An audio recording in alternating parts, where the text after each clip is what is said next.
Kemudian juga kata beliau, bersalawat untuk Nabi sangat dianjurkan, terutama pada hari Jumat. Dan ia termasuk amalan yang paling utama untuk mendekatkan diri kepada Allah. Bertawassul dengan salawat ketika berdoa adalah dianjurkan. Sebab itu termasuk amal saleh. Karena itulah sebaiknya kalau kita berdoa seperti ini. Allahumma bisalati ala nabiyyika farrij anni kurbati. Wa sallallahu ala Muhammadin wa ala alihi wasallam.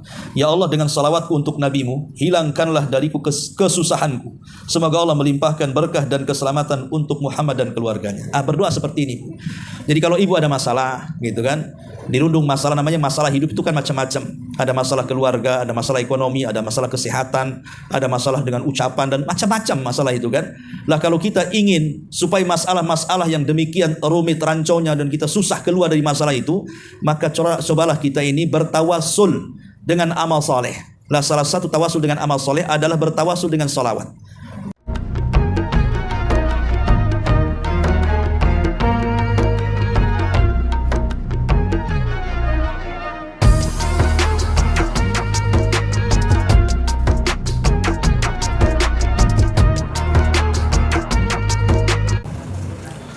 Bismillahirrahmanirrahim. Assalamualaikum warahmatullahi wabarakatuh.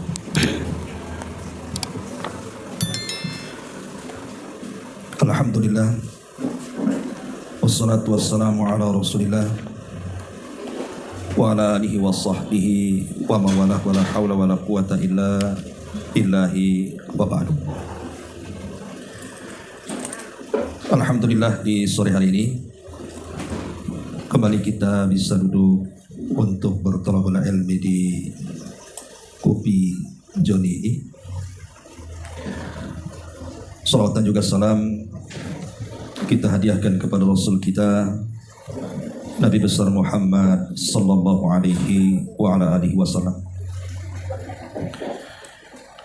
Kita lanjutkan kajian kita, masih membahas kitab Minhaj al-Firqatin Najiyah, dan kita masuk pada bab ke-36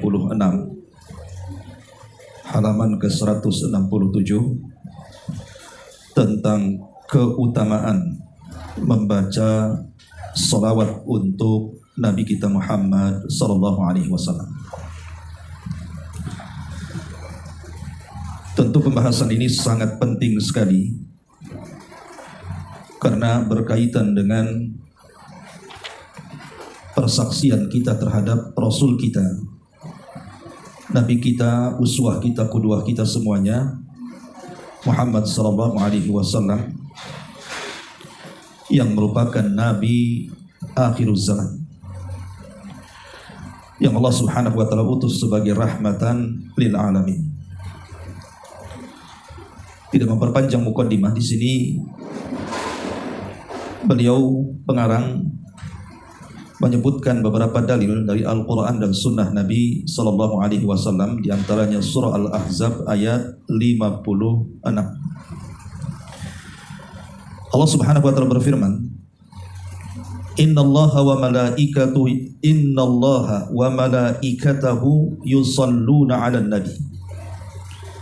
Ya ayyuhalladzina amanu sallu 'alaihi wa sallimu taslima. Sesungguhnya Allah subhanahu wa ta'ala dan para malaikat-malaikatnya telah bersalawat kepada Nabi. Wahai orang-orang yang beriman, bersalawatlah kalian untuk Nabi dan ucapkanlah salam penghormatan kepadanya. Al-Imam Al-Bukhari meriwayatkan dari Abu Aliyah, dia berkata, salawat Allah adalah ujiannya untuk Nabi di hadapan para malaikat. Adapun salawat para malaikat adalah doa untuk beliau. Kemudian Ibnu Abbas radhiyallahu anhu juga berkata, bersalawat artinya mendoakan supaya diberkahi. Dan yang dimaksud ayat ini, sebagaimana disebutkan oleh Al-Imam Ibnu Katsir di dalam tafsirnya, sungguh Allah menggambarkan kepada segenap hamba-hambanya tentang kedudukan hambanya, Nabi dan kekasihnya di sisinya di alam arwah, bahwa sesungguhnya dia memujinya di hadapan para malaikat, dan sungguh para malaikat bersalawat untuknya. Kemudian Allah memerintahkan kepada penghuni alam dunia agar bersalawat untuk Rasul, sehingga berkumpulah pujian baginya dari segenap penghuni alam semesta. Ma'asyiral muslimat yang dimuliakan Allah Subhanahu wa taala, di dalam ayat ini, surah Al-Ahzab ayat 56 ini menjelaskan kepada kita tentang perintah kita bersalawat kepada Nabi. Karena di antara bukti cinta umat Nabi kepada Nabinya adalah dengan menyebut-nyebut namanya. Sebab logika juga mengatakan seperti itu. Orang kalau cinta dengan seseorang, pasti yang terbayang adalah orang yang dicintainya. Yang disebut-sebut adalah orang yang dicintainya. Dan yang dibayangkan hanyalah orang yang dicintainya. Ketika seorang muslim cinta dengan nabinya sallallahu alaihi wasallam, harusnya nabinya yang selalu dibayangkan, yang selalu disebut-sebutkan, yang selalu dipikirkan. Itulah tanda cinta kita kepada Rasul dengan memperbanyak salawat. Karena orang yang bakhil yang sesungguhnya bukan orang kalau dimintai sedekah tak mau bantu. Ya, itu bakhil. Tetapi sebakhil-bakhilnya orang bakhil adalah orang yang bakhil dalam bersalawat. Apabila disebut Nabi SAW tidak mau bersalawat kepada Nabi, itulah sebakhil-bakhilnya orang bakhil. Al-Imam Ibnul Qayyim rahimahullahu ta'ala mengarang satu buah kitab namanya Jala'ul Afham fi Fadli Salati Wassalam ala Khairil Anam. Dan dalam kitab beliau ini, Jala'ul Afham fi Fadli Salati Wassalam ala Khairil Anam ini, beliau menyebutkan 40 faedah orang yang bersalawat kepada Nabi sallallahu alaihi wasallam. Saya akan sebutkan secara ringkas saja. Maksudnya secara cepat, karena kalau dijelaskan tentu tidak cukup waktunya. Di antara faedah bersalawat yang pertama, kata Imam Ibnul Qayyim rahimahullahu taala, adalah imtithalu amrillah. Di dalam rangka mentaati perintah Allah. Karena di sini Allah Subhanahu wa taala memerintahkan kita untuk bersalawat. Ya ayyuhalladzina amanu sallu alaihi wa sallimu taslima. Wahai orang-orang yang beriman, bersalawatlah kalian. Artinya kalau kita bersalawat, berarti kita telah mentaati perintah Allah. Kemudian yang kedua, muwafaqatullahi subhanahu wa ta'ala fi salati ala nabi wa in ikhtalafatis salatan. Yang kedua, mengikuti Allah di dalam bersalawat kepada nabinya, walaupun tentu salawat kita dengan Allah berbeda. Karena ketika Allah Subhanahu wa taala bersalawat kepada nabi kita, artinya Allah Subhanahu wa taala sedang memuja-muji nabi kita. Di mana di seluruh alam semesta, baik di alam arwah ataupun di alam dunia, dan disaksikan oleh para malaikat ketika Allah memuji Nabi sallallahu alaihi wasallam. Dan ketika kita bersalawat kepada Nabi sallallahu alaihi wasallam, artinya kita meminta kepada Allah agar Allah memuja-muji Nabi kita di hadapan para malaikatnya dan di hadapan seluruh makhluknya. Jadi sebagaimana Allah juga bersalawat kepada Nabi, kita juga bersalawat kepada Nabi, maka bersalawat itu mengikuti Allah di dalam bersalawat kepada Nabi, walaupun tentu salawatnya berbeda. Yang ketiga, muwafaqatul malaikati fiha, mengikuti malaikat di dalam bersalawat. Karena malaikat juga bersalawat kepada Nabi kita, kita juga bersalawat. Kalau Allah dan malaikatnya saja bersalawat, masa kita tidak bersalawat kepada Nabi sallallahu alaihi wasallam. Kemudian yang keempat, al-husul ala ashri salawati binallahi ta'ala alal musalli marratan wahidatan. Orang yang bersalawat satu kali saja akan memperoleh balasan 10 kali lipat salawat dari Allah Subhanahu wa ta'ala. Maknanya, kalau kita mengatakan Allahumma salli ala Muhammad, artinya, ya Allah, pujilah Nabi kami Muhammad sallallahu alaihi wasallam di hadapan makhlukmu di atas sana. Maka Allah Subhanahu wa taala akan memuji balik kepada kita yang bersalawat satu kali 10 kali pujian di hadapan para malaikatnya. Artinya kita akan menjadi selebritis langit, terkenal di langit karena pujian-pujian Allah kepada kita dikarenakan salawat kita kepada Nabi sallallahu alaihi wasallam. Kemudian yang kelima, yarfa'ul 'abdu biha asyru atau yurfa'ul 'abdu biha asyru darajat. Dengan salawat akan diangkat derajat seorang hamba 10 kali lipat. Dengan salawat Allah akan mengangkat seorang hamba 10 kali lipat. Kapan diangkatnya derajat? Kelak di surga. Orang-orang yang banyak bersalawat akan diangkat tempatnya di surga. Kemudian juga yang keenam, yuktab lahu biha asyru hasanah. Seorang hamba yang bersalawat akan ditentukan baginya 10 kebaikan pahala. Kemudian yang nomor 7, yumhalahu biha asyru sayyi'ah. Seorang hamba yang bersalawat akan dihapuskan 10 keburukan dosa. Lihat bagaimana di sini orang yang bersalawat akan dipuji 10 kali lipat dengan 1 kali salawat kepada Rasul, kemudian dicatat 10 kebaikan, kemudian dicatat dihapuskan 10 keburukan, kemudian diangkat juga derajatnya. Ini luar biasa orang yang bersalawat kepada Nabi sallallahu alaihi wasallam. Kemudian yang nomor 8, salawat itu merupakan sebab dikabulkan doa. Annaha sababun fi ijabati doa. Jadi kalau doa-doa kita ingin diijabah oleh Allah Subhanahu wa taala, maka selipkan dalam setiap doa-doa kita itu, setelah memuja dan memuji Allah Subhanahu wa taala, bersalawat kepada Nabi. Jadi puji dulu Allah Subhanahu wa taala, kemudian puji Rasul dengan bersalawat kepadanya, kemudian berdoa, dan itu sebab mustajab doa. Kemudian yang nomor 9 kata Imam Ibnul Qayyim, sababu husuli syafaatil Mustafa sallallahu alaihi wasallam. Dan salawat juga merupakan sebab orang itu akan memperoleh syafaat Nabi. Jadi kalau ingin mendapatkan syafaat Nabi, perbanyak salawat kepada Nabi. Kemudian yang nomor 10, sababu li ghufrani dzunub. Salawat itu merupakan sebab orang akan memperoleh ampunan dari dosa-dosa.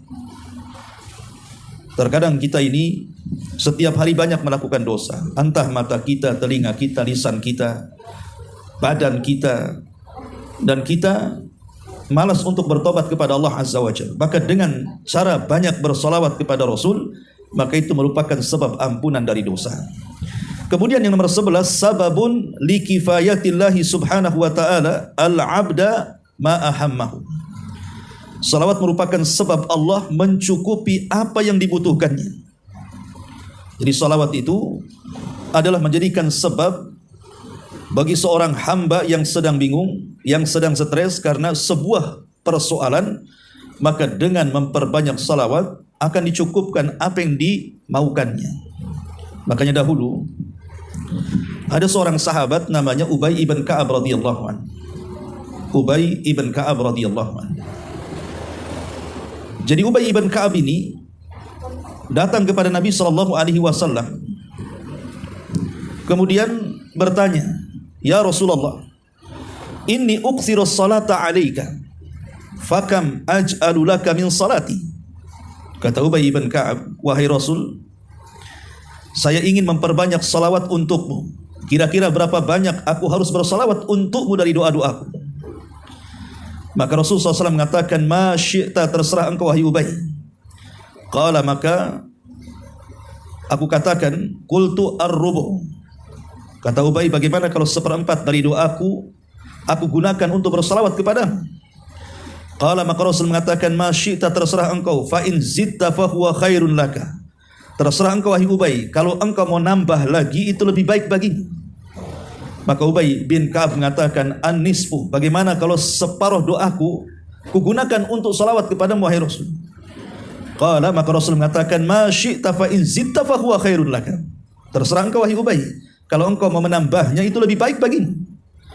Qala, maka Ubay mengatakan, "Fathulutsain, bagaimana kalau 2/3 dari doaku kuhabiskan untuk bersalawat kepadamu?" Maka Rasul mengatakan, "Ma syi'ta fa in zitta fa huwa khairun laka." Terserah engkau, kalau engkau mau menambahnya itu lebih baik bagimu. Maka Ubay mengatakan, "Aj'alu laka salati kulliha." Aku akan jadikan seluruh doaku dengan membaca salawat kepadamu wahai Rasul. Lihat bagaimana ucapan Nabi sallallahu alaihi wasallam, "Idzan tufahammu wa yughfar laka dzambuk." Kalau itu kau lakukan wahai Ubay, maka demikian pasti dicukupkan seluruh hajat-hajatmu dan diampuni seluruh dosa-dosamu. Lihat bagaimana keutamaan salawat di sini. Bahkan ada kisah dari seorang syekh. Jadi syekh ini sedang berceramah, bercerita. Jadi ada anak muda tiba-tiba menelpon Syekh ini, dan kejadiannya ada di Riyadh. Anak muda ini ketika menelpon Syekh ini tiba-tiba menangis. Kemudian dia mengatakan, wahai Syekh, maafkan aku. Aku sudah tidak tahan hidup dengan banyaknya persoalan yang kuhadapi. Maka Syekh mengatakan, lalu apa yang terjadi?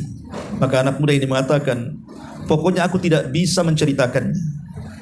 Dan aku kayaknya ingin mengakhiri hidupku dan tidak mau lagi hidup lagi. Karena terlampau banyak persoalan yang kuhadapi. Terkadang begitu kan. Orang kalau sudah banyak masalah, kemudian dia tidak mampu untuk menanggungnya, terkadang ada orang itu yang mengakhiri dirinya. Lah anak muda ini seperti ini di hadapan Syekh. Tapi Syekh kemudian mengatakan, tunggu dulu. Jangan tergesa-gesa, bunuh diri itu bukan solusi. Maka anak muda ini mengatakan, lalu apa yang harus aku lakukan? Maka Syekh ini mengatakan, sebentar lagi akan datang waktu maghrib. Datanglah kau ke masjid, berwudulah, kemudian sholatlah maghrib bersama manusia di masjid. Perbanyak sholawat sebanyak yang kau bisa. Akhirnya kemudian anak muda ini betul-betul mempraktekkan arahan daripada Syekh ini. Dia pun mengambil wudu, kemudian berangkat ke masjid, kemudian sholat berjamaah, kemudian terus lisannya mengucapkan Allahumma salli ala Muhammad sampai waktu Isya. Kemudian dia pun sholat berjamaah bersama manusia setelah Isya, kemudian bersolawat. Kata Syekh, kira-kira hampir tengah malam aku mendapatkan telepon dari anak muda ini. Tiba-tiba mengatakan, ya Syekh, jazakallah khairan, semoga Allah membalas kebaikanmu, katanya. Alhamdulillah, aku sudah mendapatkan solusinya. Aku sudah mendapatkan solusinya. Dan aku merasa lega dan tidak jadi untuk mengakhiri hidupku, katanya. Kemudian Syekh pun dengan nada tidak percaya dan mengatakan, subhanallah, itulah bukti daripada sabda Nabi SAW, idzan takfi hammak wa yughfar laka dzambuk. Persis seperti yang dikatakan Rasul kepada Ubay, dengan engkau memperbanyak salawat itu, kalau begitu maka Allah Subhanahu wa taala akan mencukupkan kebutuhanmu, artinya menghilangkan seluruh keperitan-keperitan hidupmu dan akan mengampuni dosa-dosamu. Jadi siapapun yang tertimpa sebuah masalah, banyak kesulitan, maka perbanyak salawat kepada Nabi sallallahu alaihi wasallam. Ini di antaranya yang nomor 11. Yang nomor 12, qurbul abdi minan Nabi sallallahu alaihi wasallam yaumal qiyamah.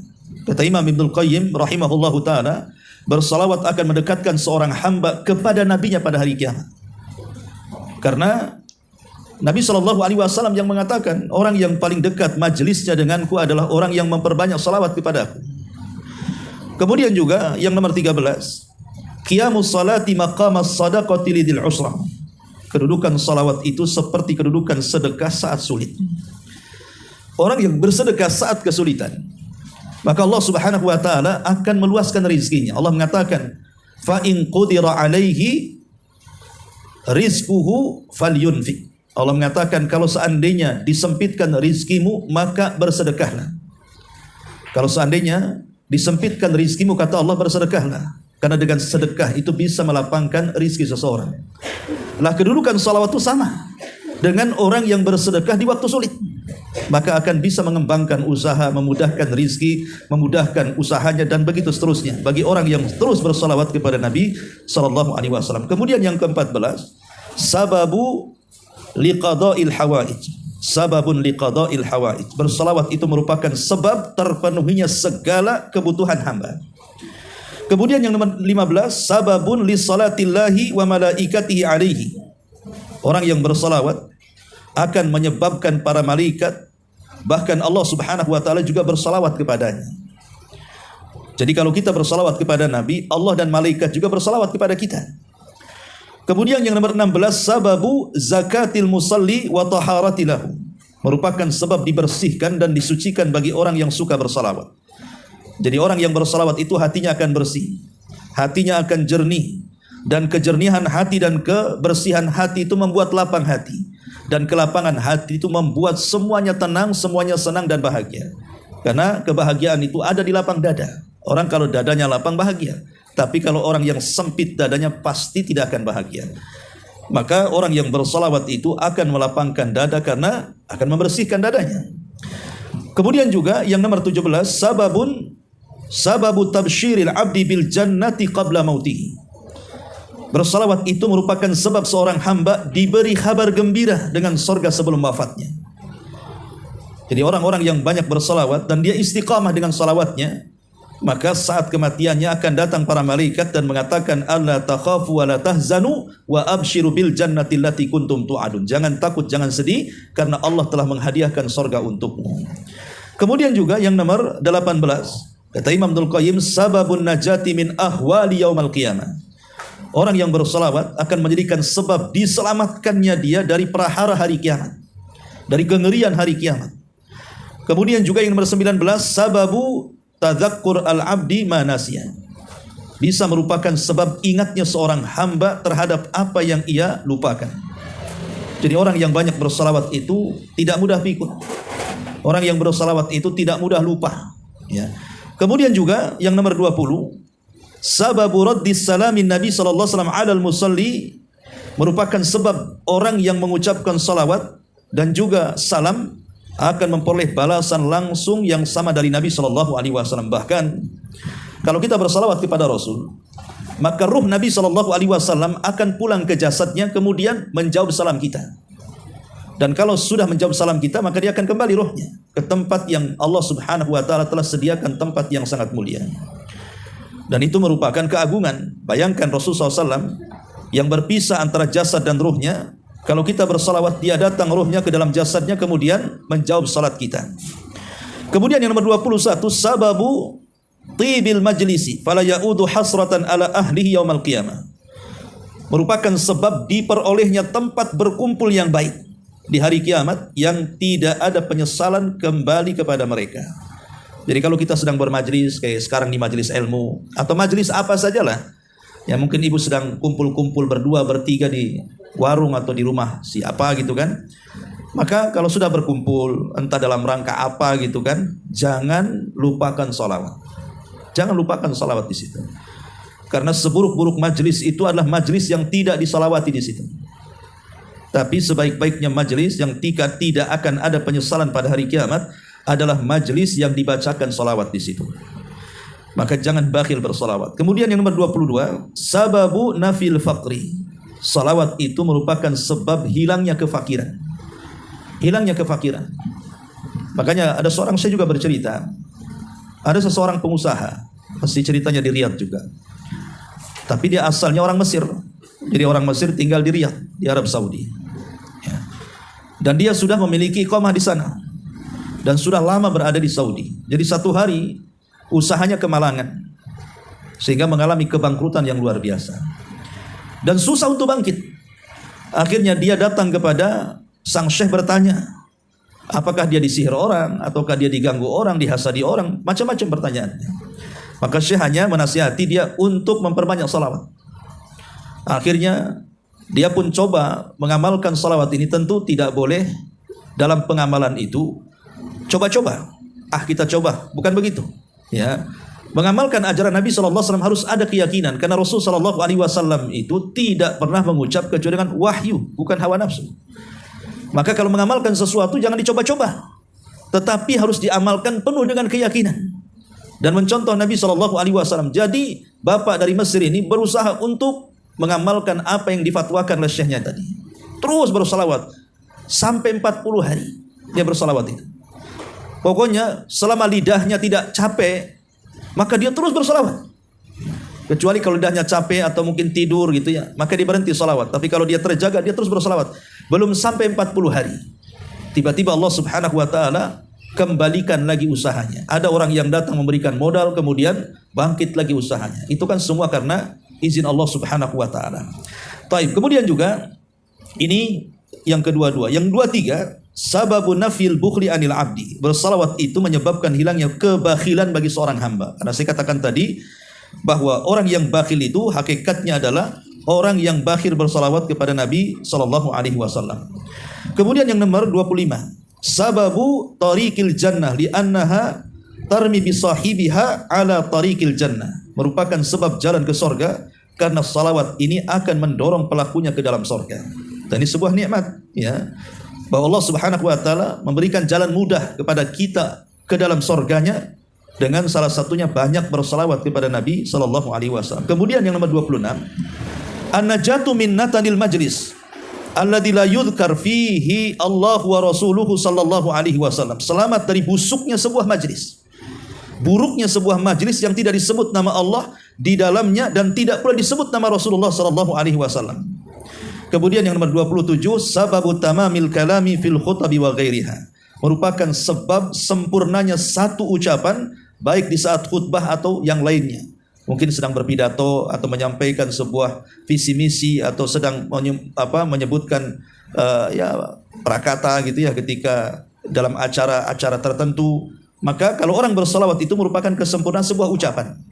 Kemudian yang nomor 28, sababu wufur nuril abdi ala sirat. Merupakan sebab diperolehnya cahaya yang berlimpah bagi seorang hamba saat meniti titian siratal mustaqim. Kita tahu bahwa kalau kita cerita akhirat, ketika manusia itu sudah dihisab dan tinggal menyeberangi titian saja, artinya semua sudah dilalui dari mizannya, dari pengambilan suhufnya, dari hisabnya.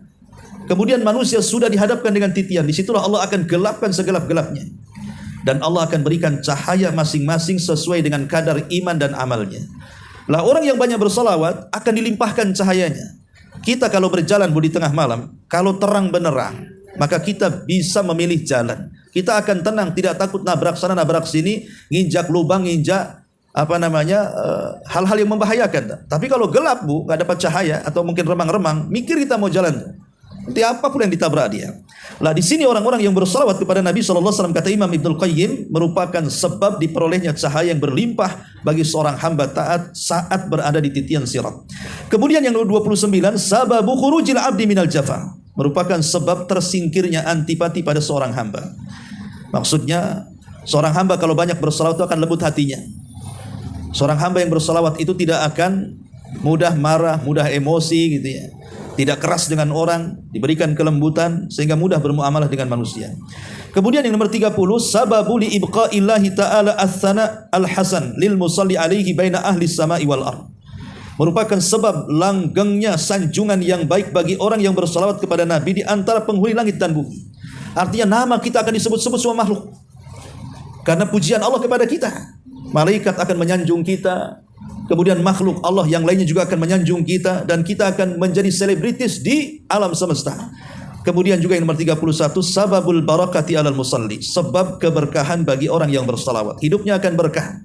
Dan berkah itu artinya luzumul khairi wastiqrar. Tetapnya kebaikan dan tidak akan hilang. Itulah berkah.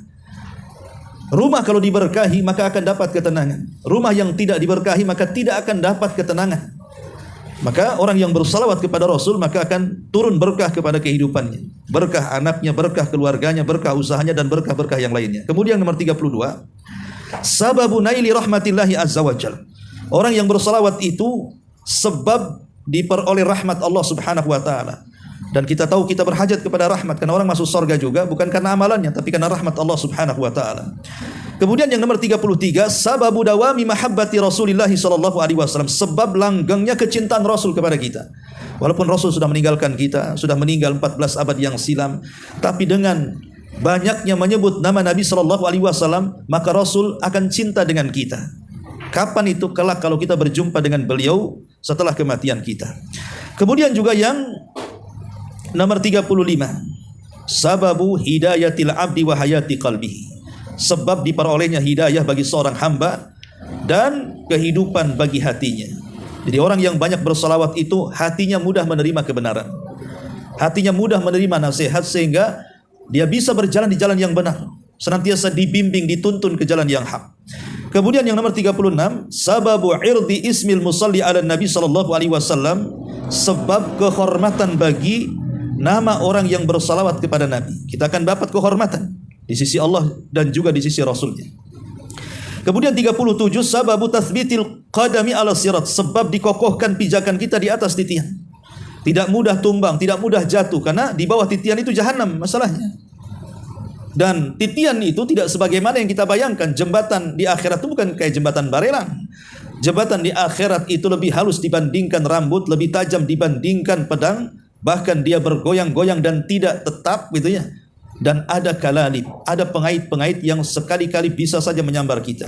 Tapi orang yang banyak berselawat, kata Imam Ibnul Qayyim, sebab dikokohkan pijakan kita di atas titian siratal mustaqim saat kiamat. Kemudian yang nomor 38, sababu ada iba di haqqil Mustafa alaihi salatu wasallam, sebab dipenuhinya sebagian hak Nabi.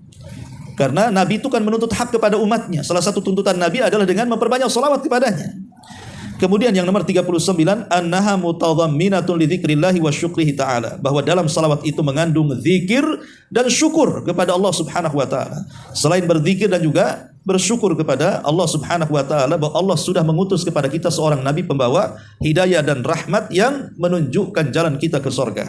Kemudian yang terakhir 40, annaha da'a li ahliha su'alullahi azza wa jalla an yusniya ala khalilihi wa habibihi sallallahu alaihi wasallam au su'alul abdi li hawaijihi wa muhimmatihi. Salawat itu adalah doa karena di dalamnya mengandung permintaan kepada Allah untuk menyanjung kekasihnya dan kecintaannya, yaitu Nabi sallallahu alaihi wasallam, atau permohonan seorang hamba atas kebutuhan dan hajat-hajatnya.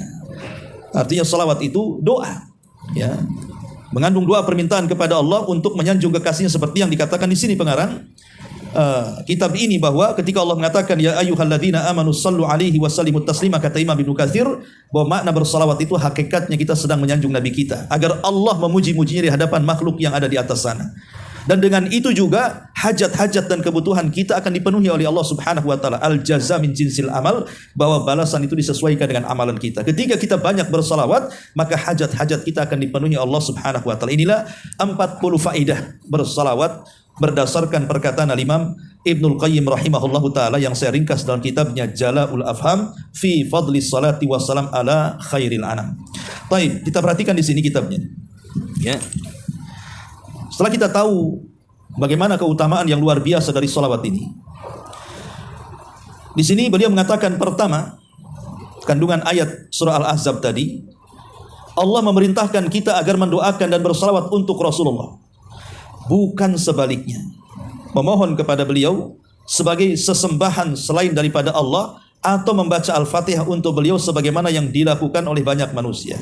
Jadi perintah kita kepada Rasul itu bersolawat, bukan menjadikan Rasul Tuhan selain Allah, bukan kita menyembahnya. Karena sesembahan kita itu hanya Allah saja.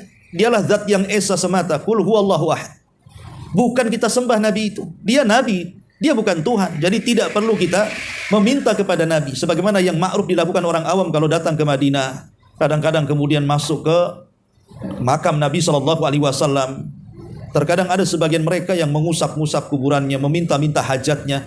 Nabi bukan Tuhan, dia Nabi. Kita mendudukkan dia sebagaimana Allah telah mendudukannya. Jangan melewati batas kedudukan yang Allah telah berikan kepada Rasul. Dia manusia sama dengan kita. Dia seorang hamba, makanya kita sering menyebut Abdullahi wa Rasuluh. Dia hamba. Apa artinya hamba? Jangan disembah. Tapi karena dia Rasul juga jangan didustakan. Ya. Ini yang pertama. Yang kedua, bahwa bacaan salawat untuk Nabi SAW yang paling utama yang beliau ajarkan kepada para sahabat adalah salawat Ibrahimiyah. Jadi kalau ibu ingin bersalawat dengan salawat terbaik kepada Nabi kita, ya tentu kita harus bersalawat dengan salawat terbaik kan Bu. Sebagaimana kalau ibu datang kepada orang tua, tentu kita juga akan mempersembahkan yang terbaik dari ucapan hati-hati, dari hadiah juga demikian. Maka kepada Nabi harus lebih daripada kepada orang tua. Karena kecintaan kita kepada Nabi harus lebih dibandingkan kecintaan kita kepada anak, orang tua, dan siapapun yang kita cintai. Lah, Rasul sudah mengajarkan salawat terbaik kepada para sahabat adalah salawat Ibrahimiyah. Itu salawat terbaik. Jadi kalau ingin kita bersalawat, tidak perlu Bu, kita ini bersalawat dengan salawat-salawat yang dibuat-buat manusia. Kan banyak tuh, nanti beliau juga akan menyebutkan tentang salawat-salawat yang dibuat manusia setelah bab ini, ya.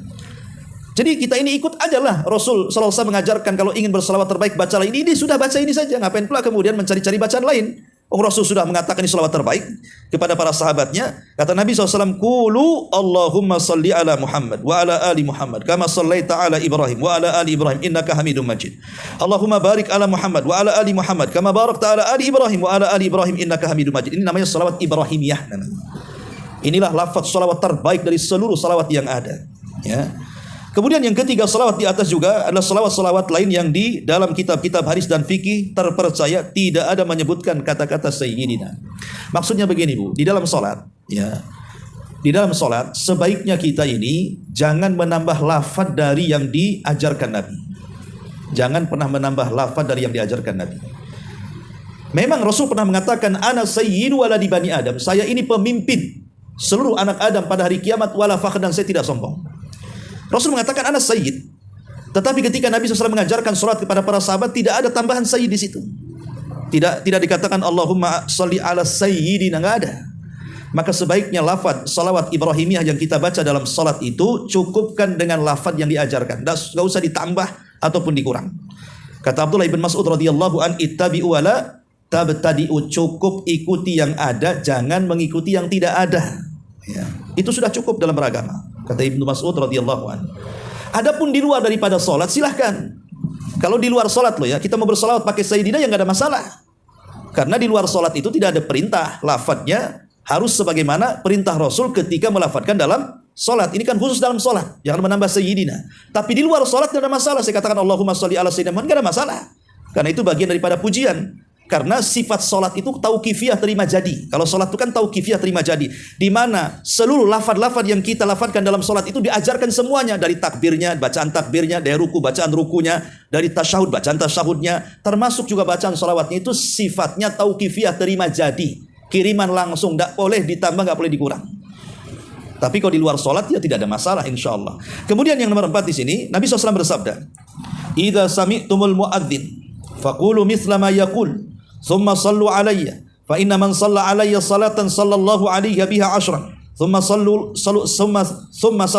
li al-wasilata fa innaha manzilatun fil jannah la yanbaghi illa li abdin min ibadillah wa arju an akuna ana huwa, faman sa'ala lil wasilata khallat lahu syafa'ah." Jika kalian mendengar muadzin, maka ucapkanlah seperti apa yang diucapkan muadzin. Kemudian bersalawat untukku, karena sesungguhnya barang siapa yang bersalawat untukku 1 kali, maka Allah akan bersalawat untuknya 10 kali. Kemudian mohonlah kepada Allah wasilah untukku, sesungguhnya ia adalah satu tempat derajat yang tinggi di sorga. Ia tidak pantas kecuali untuk seorang hamba dari hamba-hamba Allah menempati kedudukan itu, dan aku berharap bahwa hamba itu adalah aku. Barang siapa meminta wasilah kepadaku, maka ia berhak mendapatkan syafaat aku, kata Nabi SAW. Artinya, kata beliau, kalau kita mendengar azan, Bu, orang muazin sedang mengumandangkan azan, Allahu Akbar, Allahu Akbar, Allahu Akbar, Allahu Akbar, sampai kepada selesai azan, maka yang pertama kali ibu baca apa? Salawat. Langsung bersalawat. Setelah mendengar azan, ibu jawab menjawab setiap apa yang diucapkan muadzin. Kalau muadzin mengatakan Allahu Akbar, kita katakan Allahu Akbar. Kecuali dalam hayya 'alas shalah, hayya 'alal falah, kita katakan la haula wala quwata illa billah, kan begitu ya. Nanti selesai azan, ibu bersalawat di situ. Bersalawat bisa dengan salat Ibrahimiyah, Allahumma shalli ala Muhammad wa ala ali Muhammad kama shallaita ala Ibrahim wa ali Ibrahim innaka Hamidum Majid, atau paling pendek Allahumma shalli ala Muhammad. Baru ibu baca doa selepas azan yang Allah Rasul ajarkan, Allahumma rabba hadhihi da'wati tamma was salatil qa'imah ati Muhammadanil wasila wal fadila wa ba'athu maqaman mahmudanil ladzi wa'ata. Ya Allah, Rabb yang memiliki seruan yang sempurna ini dan salat yang akan didirikan, berikanlah untuk Muhammad wasilah derajat dan keutamaan, dan tempatkanlah dia di tempat terpuji sebagaimana engkau janjikan kepada kami. Ini diantara faedah bersalawat. Kemudian yang terakhir nomor 5, membaca salawat atas Nabi ketika berdoa sangatlah dianjurkan. Karena Rasul mengatakan kullu du'ain mahjubun hatta yusalla 'alan nabi. Setiap doa akan terhalang sehingga disertai bacaan salawat untuk Nabi. Dan Rasul mengatakan innalillah malaikatan sayyahina fil ardi yuballighuni an ummatis salam. Sesungguhnya Allah memiliki malaikat yang bertualang di bumi. Mereka menyampaikan kepadaku salam dari umatku kepada aku. Jadi kalau seandainya kita mengucapkan Allahumma sholli ala Muhammad, ini ada malaikat yang mendengarkannya. Kemudian malaikat ini langsung melesat ke kuburan Nabi.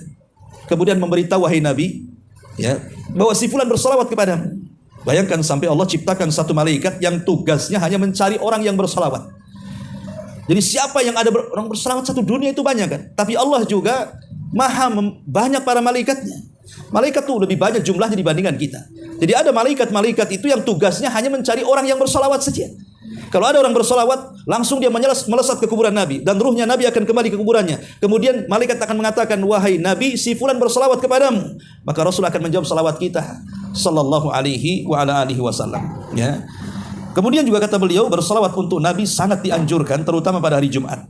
dan ia termasuk amalan yang paling utama untuk mendekatkan diri kepada Allah. Bertawassul dengan salawat ketika berdoa adalah dianjurkan, sebab itu termasuk amal soleh. Karena itulah sebaiknya kalau kita berdoa seperti ini: Allahumma bisalati ala nabiyyika farrij anni kurbati wa sallallahu ala Muhammadin wa ala alihi wasallam.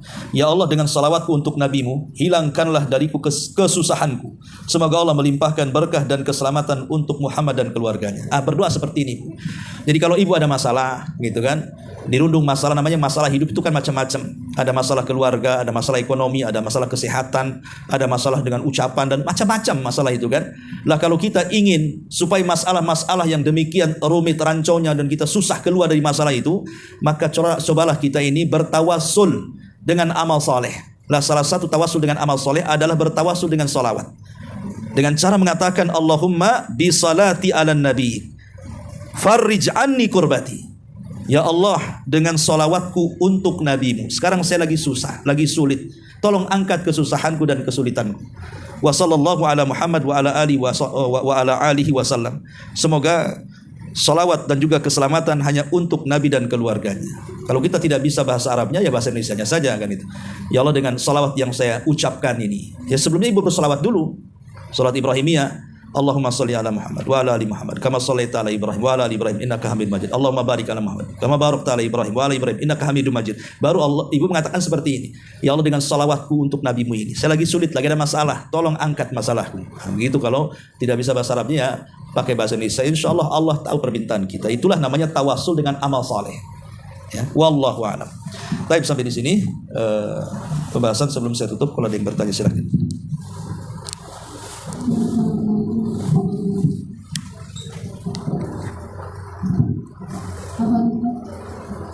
Anda pernah mendengar sebuah hadis bahwa kita dianjurkan untuk bersalawat kepada Rasulullah SAW sebelum nanti pagi, dan 10 kali di tahun ini, maka dia akan berhak mendapatkan syafaat dan kedudukannya paling dekat dengan Rasulullah SAW di yaumul mahsyar. Yang jadi pertanyaan, kemudian timbul permasalahan bahwa hadis tersebut adalah hadis yang lemah. Nah, bagaimana sikap kita Ustaz? Apakah kita lanjut mengamalkannya atau tidak? Ya, alhamdulillah. Hadis itu memang diperselisihkan oleh para ulama. Ada yang melemahkan, ada yang menghasankan. Jadi hadis itu tidak semua ulama melemahkan, tidak ada yang menghasankan. Ya. Tapi kalau kita ragu-ragu, maka kita bersalawat secara umum saja, tidak berpatokan dengan bilangan. Ya, tidak berpatokan dengan bilangan. Ya, sebanyak-banyaknya kita bersalawat kepada Nabi SAW, karena faedahnya tadi disebutkan oleh Imam Ibnul Qayyim, 40 faedah bagi orang yang bersalawat kepada Rasul SAW. Gunakan waktu-waktu secara mutlak, bisa pagi, bisa siang, bisa sore, bisa malam, kapanpun bersalawat kepada Nabi SAW. Wallahu a'lam.